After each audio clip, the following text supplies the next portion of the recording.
Okay, everything from now on to preview Arsenal embargo till 1 o'clock tomorrow. Matt Law. Hi, Jose. If I can just take you back to Harry Kane, he's 28 this year.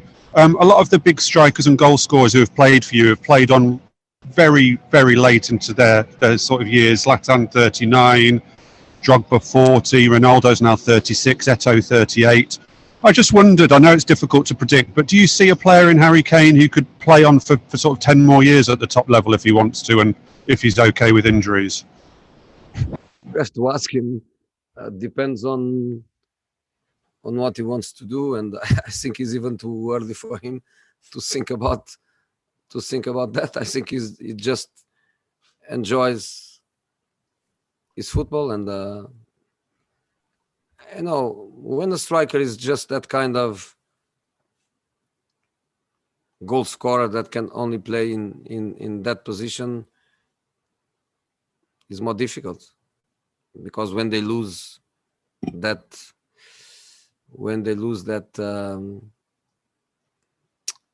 intensity of the younger people, is more difficult for them, because then they have nothing.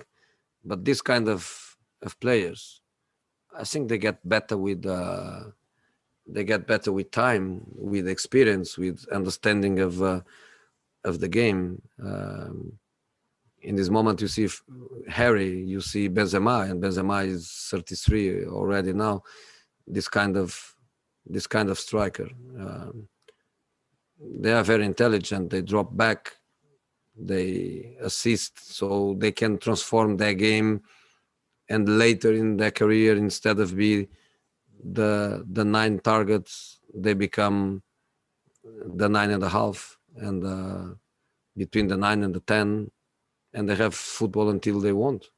But it's too early. 28 is too early to think about that. Okay, Carve Soloko.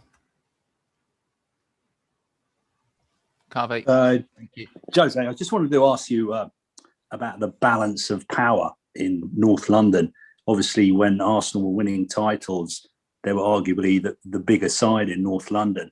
Do you think, considering the players you have now, the stadium, the facilities, and also the recent record in the Champions League, that the balance of power has shifted a little bit in North London? I want to be respectful. I don't want to go in that direction. I'm very proud to be at Tottenham. I have the feeling every day that I work in a big club, but in spite of the rivalry between us and Arsenal, I want to be respectful. Arsenal is a big club with a big history, a little bit like us. They are trying to build a better future. I have total respect for them. Okay, Katie Shanahan. Evening, Jose. There are 7 points between you and Arsenal, with both teams winning again tonight. How are you approaching this North London derby, and what have you made of Arsenal so far this season? I look up, I don't look down. If Arsenal was 7 points ahead of us, I would look to them. But because we have 7 points more than them, I don't look down, I look up.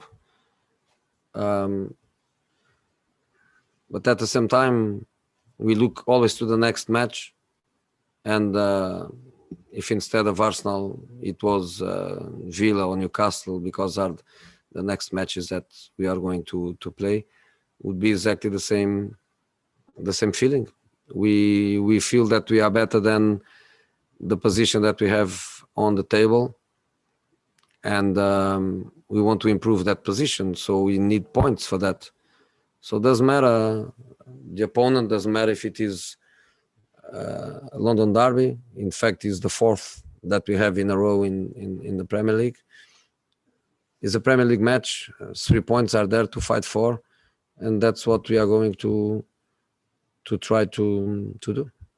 Okay, we've got time for 2 more. It'll be Dan Kilpatrick, finishing with Valley Gold. Dan, you're first.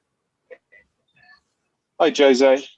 Just to go back to Harry, in terms of mentality and just kind of hunger for the trophies, you know, real desire to win that first team trophy. I mean, have you ever met anyone or worked with anyone quite like him in that regard?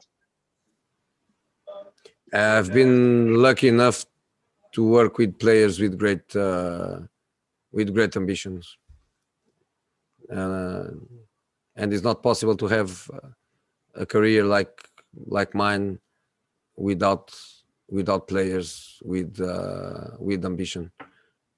He has that, no doubts that he has that, no doubts that of course he wants to win matches, score goals, win trophies. Totally committed with the club, totally committed with the national team.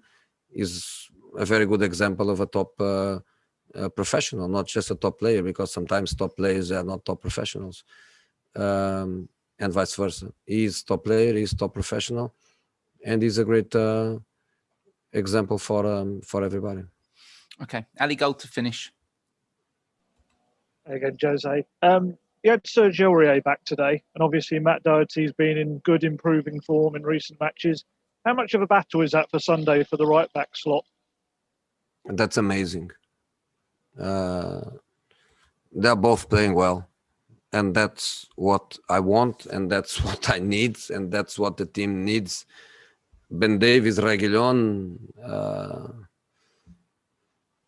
and I'm just speaking about the fullbacks, but the reason why today we changed 7 or 8 players in relation to the last match was because I trust all the guys.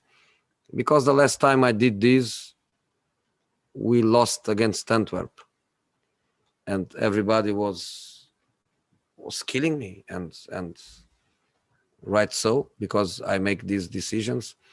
But in that match, I felt a little bit let down by attitude, and it was a moment where not everybody was working well and hard and trying to play every match. In this moment, I changed 7 or 8 players today in a very important match. I did it because of the trust. And to be honest, I didn't change 11 because I didn't want to give the team a feeling of it's too much or I'm gambling or something like that, because I could perfectly change. I felt bad for my decision of not playing Joe Hart, one of the best goalkeepers in this country, no doubts, one of the best goalkeepers, the English goalkeepers. I didn't want to play him, not because a question of trust, was more for a question of feeling to the dressing room. I cannot change 11 players. The game is difficult, but I have everybody. So the question was about Serge and Matt, and I went in other directions in my answer. But the reality is that in this moment we have that. We have everybody playing well, working well. All right, guys. Thank you very much. Have a good evening. Thank you.